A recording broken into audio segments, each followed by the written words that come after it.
J'ai eu un contrôle URSSAF, mais pourquoi? Ça, c'est malheureusement la question que tout entrepreneur est un jour amené à se poser si tu ne l'es pas déjà posé. Le but de cette vidéo, c'est de t'exposer 3 raisons qui enclenchent un contrôle URSSAF. Et tu vas voir, la dernière raison est un peu glauque. Pour la première raison, laisse-moi te raconter une histoire. Tu as un client ou un sous-traitant entrepreneur qui n'est pas très droit dans ses bottes du point de vue de l'URSSAF. Ce dernier se fait contrôler, l'URSSAF regarde ses comptes et voit beaucoup d'échanges avec ta boîte. S'il y a une incohérence entre les montants facturés à cette personne et les montants que tu déclares à l'URSSAF, il va y avoir un problème. De manière plus simple, admettons tu as facturé 100 000 euros à ce monsieur, et que tu as déclaré que 50 000 euros à l'URSSAF, ça va forcément déclencher un contrôle. Deuxième raison, le redressement fiscal. Ton entreprise subit un contrôle fiscal. À l'occasion de ce contrôle, l'inspecteur des impôts va vraiment éplucher les comptes et va recalculer ta base imposable. En gros, il va dire, tu as déclaré 100 000, en réalité, tu as fait 300 000. Il va t'envoyer une proposition de rectification et en même temps, il va contacter le service de l'URSSAF en disant qu'il a revu la base imposable. À la suite de ça, généralement,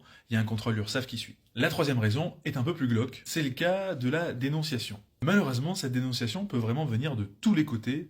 Alors, le cas, on va dire, le plus classique, ça peut être un concurrent, c'est triste, mais ça va, mais ça peut être aussi un salarié, pire encore, une ex-femme. Si ce sujet t'intéresse, je peux te faire un top 10 des dénonciateurs les plus courants.